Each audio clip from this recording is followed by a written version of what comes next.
हमेशा से ही कई पॉलिटिकल पार्टीज या टेररिस्ट ग्रुप्स ने कश्मीर को इंडिया का पार्ट नहीं बताकर लोगों में हलचल पैदा करने की कोशिश की है, जिसको ही ध्यान में रखते हुए यूनियन ने आर्टिकल 370 को रिमूव किया था। जैसा कि आपको पता है, इस मामले में सुप्रीम कोर्ट ने पूरे एक महीने इस आर्टिकल के एब्रोगेशन के खिलाफ फाइनल हियरिंग सुनी थी, जिसके साथ सीजीआई की बेंच ने अपने जजमेंट को रिजर्व कर लिया। हालांकि अभी हाल में ही ऐसा एक सेम मामला सुप्रीम कोर्ट के सामने पहुंचा, जिसमें अक्यूज पर इंडिया को गलत लाइट में शो करने का इल्जाम लगाया गया है। शायद आपने पहचान लिया होगा कि यहाँ हम बात news click founder Prabir Purkayastha और एचआर हेड अमित चक्रवर्ती की ही बात कर रहे हैं। They both are currently in judicial custody. इस मामले में न्यूज क्लिक के फाउंडर और एचआर हेड को कौन कौन से कोर्ट्स के चक्कर काटने पड़े और सुप्रीम कोर्ट की बेंच ने हियरिंग के दौरान कौन से ऑर्डर्स पास किए, इस वीडियो में हम आगे देखेंगे।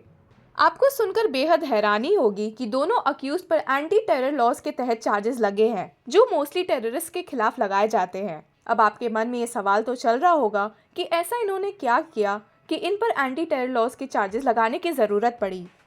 तो आपको बता दें कि न्यूज़ क्लिक न्यूज़ पोर्टल पर इल्ज़ाम है कि उन्होंने दूसरी कंट्री से फंड लिया है और इंडिया को गलत लाइट में दिखाने की कोशिश की है, और तो और उनके चाइना से भी कनेक्शंस है। एक ऐसे ही दूसरे मामले में सेंटर ने कुछ दिन पहले ही सोशल एक्टिविस्ट अरुंधति रॉय और फॉर्मर प्रोफेसर शेख शौकत हुसैन के खिलाफ 13 साल पुराने केस में कार्यवाही करने का ऑर्डर पास किया है। उन पर भी ये इल्ज़ाम लगा है कि कश्मीर को इंडिया का अलग पार्ट बताकर उन्होंने देश में उस समय बहुत अशांति फैला दी थी, और तो और उन पर भी टेरर लॉज के तहत चार्जेस लगे थे। तो इससे ये बात तो समझ आती है कि देश को गलत तरीके से पोर्ट्रे करने पर लोग शांत नहीं बैठने वाले हैं। न्यूज़ क्लिक मामले की शुरुआत होती है न्यूयॉर्क टाइम्स के एक आर्टिकल से, which said the firm allegedly received money from US billionaire Neville Roy Singham, who is accused of pushing campaigns in support of China and it's propaganda. आपको बता दें कि इस मामले में जांच और कोई नहीं बल्कि दिल्ली पुलिस और ईडी कर रही है। उनके द्वारा इस मामले में रिलेटेड जर्नलिस्ट और रिपोर्टर्स के घरों की तलाशी और इलेक्ट्रॉनिक इक्विपमेंट को सीज करने पर कई प्रेस ऑर्गेनाइजेशन और मीडिया रिपोर्टर्स बड़े नाराज भी नजर आए। इतने ज़्यादा कि उन्होंने सीजीआई डीवाई चंद्रचूड़ को एक लेटर लिख के पुलिस द्वारा जर्नलिस्ट के खिलाफ लगाए गए एंटी टेरर चार्जेस पर प्रॉपर लॉज बनाने को भी कहा है। On October 3rd, Delhi police arrested both the accused in this matter on the basis of FIR alleging that NewsClick received a large sum of money from China, which was meant to undermine India's sovereignty and sow discord among its citizens. Arrest के साथ Delhi police ने दोनों accused की 15 दिन की remand की भी मांग की है, ताकि वे उनसे और अच्छे इंटरोगेशन कर सके। और आपको बता दें कि पुलिस को 7 दिन की रिमांड की मंजूरी भी मिल चुकी है। इसी अरेस्ट को चैलेंज करते हुए दोनों अक्यूज दिल्ली हाईकोर्ट पहुंचे थे, जहां उन्हें रिलीफ नहीं मिली।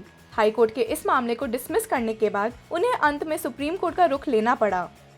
इस मामले की सुनवाई गुरुवार को जस्टिस बीआर गवई और प्रशांत कुमार मिश्रा की बेंच कर रही थी, where the duo challenged a decision of the Delhi High Court upholding their arrest by the Delhi police in a case under the Unlawful Activities Prevention Act over alleged Chinese funding to promote anti-national propaganda.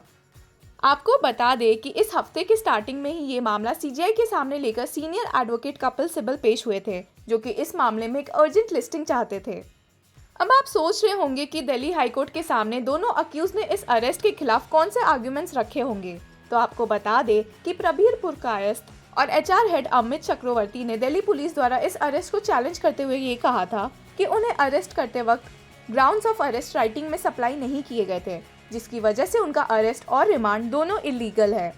They had argued that the grounds of arrest had not been supplied to them in writing, with a copy of the first information report being provided only after they approached the court.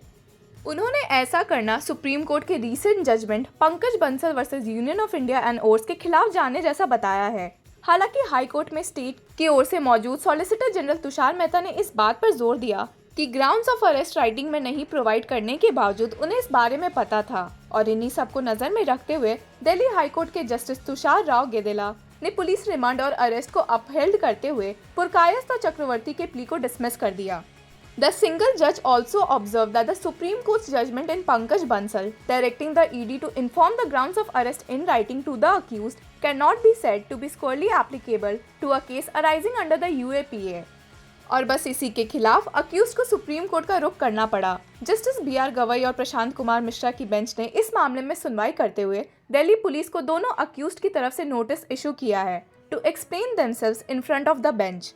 इस मामले को bench ने 3 हफ्ते बाद list करने का सोचा था। हालांकि पिटिशनर्स की ओर से मौजूद सीनियर एडवोकेट कपिल सिब्बल ने इस बात पर जोर दिया कि पुरकायस्थ 75 साल के हैं और इस मामले में देरी करना बेहद गलत होगा।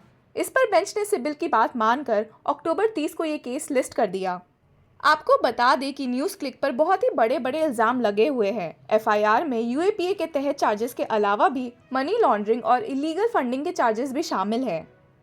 The FIR also accused Mr. Purkayasth of working with a group called the People's Alliance for Democracy and Secularism to sabotage the 2019 लोक सभा इलेक्शंस। पुलिस का ये भी दावा है कि एजेंडा को प्रमोट करने के लिए न्यूज़ क्लिक को करीबन 115 करोड़ रुपए मिले थे।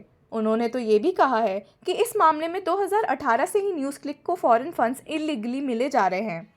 हालांकि आपको बता दें कि न्यूज़ क्लिक ने इन सारे एलिगेशन से साफ इनकार किया है और कहा है कि सेंट्रल एजेंसीज उनके पीछे 2021 से पड़ी हुई है।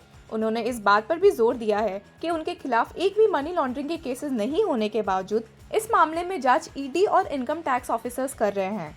अब ये देखना होगा कि इस मामले की नेक्स्ट हियरिंग के दौरान सुप्रीम कोर्ट कौन से फैसले देती है। ऐसे इंटरेस्टिंग न्यूज़ से जुड़े रहने के लिए कीप फॉलोइंग लॉ चक्रा।